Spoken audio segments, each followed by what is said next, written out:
Bonjour. Le livre dont je vais vous lire un extrait s'intitule Mandela et Nelson, écrit par Hermann Schulz. C'est de la collection 9 poches L'École des loisirs, paru en 2018. Les personnages principaux, Mandela et Nelson, sont nés le 9 mai 1994, le jour où Nelson Mandela est devenu le premier président noir de l'Afrique du Sud. Leur père a voulu rendre hommage au président en les nommant comme ça.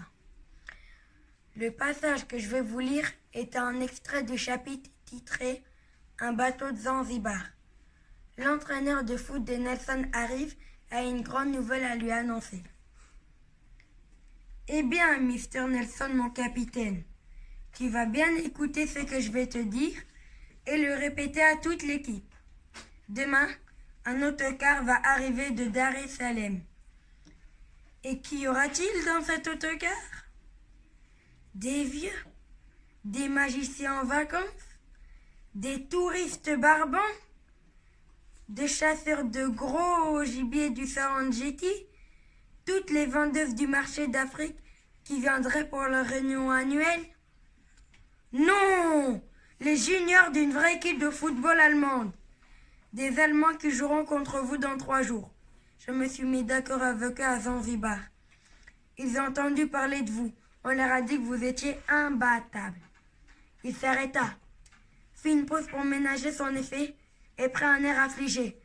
Je ne sais pas qui leur a raconté ça, mais moi, je me suis bien gardé de dire qu'en réalité, vous n'êtes qu'une bande de paresseux indisciplinés et que vous manquez autant d'imagination que de talent.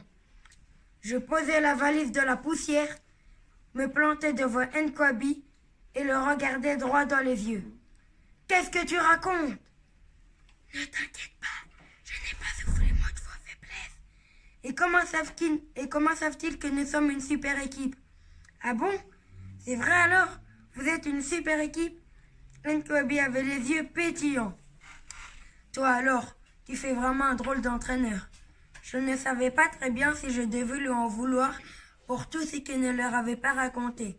En tout cas, je pouvais difficilement lui passer un savon. » Sur ces entrefaites, Mandela et ses 2 amis apparurent au coin de la rue. « Une chose est sûre, sans ces 3 petites pâquerettes, ça serait perdu d'avance, » dit Nkwabi en montrant les filles qui étaient encore en train de pouffer de rire. Il le dit assez fort pour qu'elles entendent, mais il avait raison. Les piliers de notre équipe, c'était elles. Au début, il avait eu un tollé général quand ils avaient voulu se joindre à nous. Saïd et un milieu de terrain refusaient catégoriquement. Pour eux, c'était impossible. Alors Mandela ne fit ni une ni deux. Elle alla trouver le professeur d'éducation physique de notre école, M. Maeda Hadji.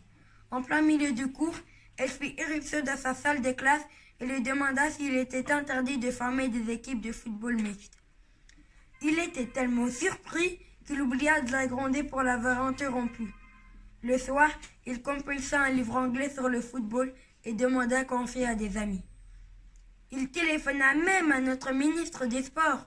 Le lendemain, il prit Mandela à part.